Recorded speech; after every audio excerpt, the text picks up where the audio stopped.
sim, mademoiselle, agora sim. Lembrei! Aguedou! Lembrei!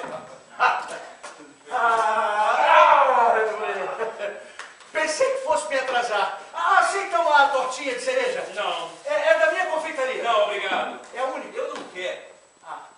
Eu tive que dar 5 dessas em troca de ingresso. Além de 3 pãezinhos de mel e 7 rolinhos recheados com creme. Os seus doces são famosos por toda Paris, não é?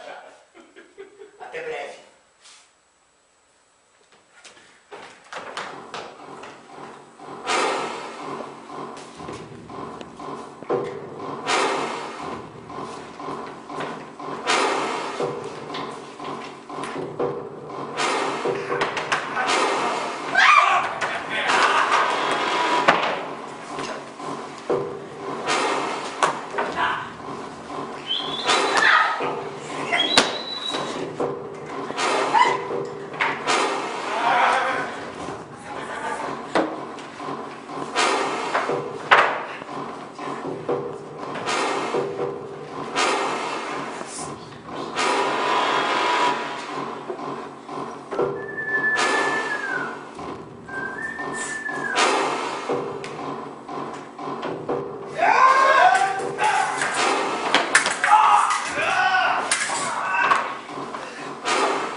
Ela tem certas coisas para lhe dizer. Certas? Coisas. Deus me ajude. Iremos à missa amanhã bem cedinho na igreja de São Roque.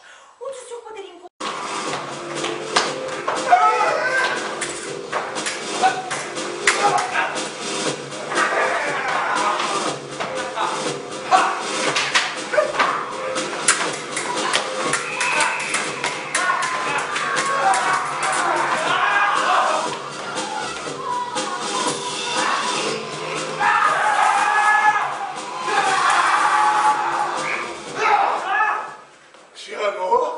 Você duela como ninguém. Quem terá te ensinado a se sair assim tão bem? Algum nobre, algum príncipe? Um extraordinário guerreiro? Não, foi Hagenor, mestre confeiteiro.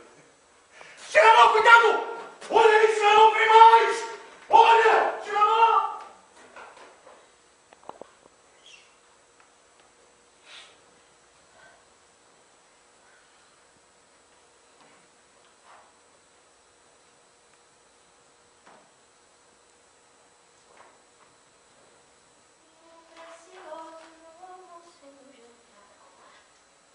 Cantar, amar e recitar um vinho precioso no almoço e no jantar.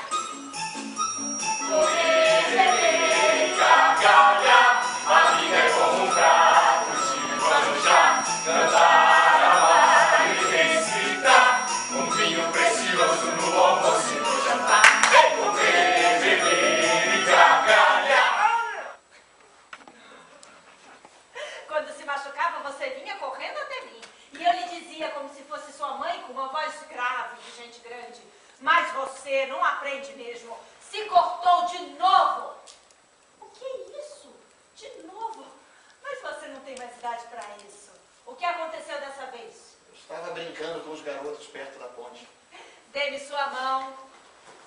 Ela entrou. Antes da hora, basta se referir a uma certa protuberância. Uma palavra, uma sílaba, um simples gesto. Capitão, Sim, o que devo fazer? para que os casões...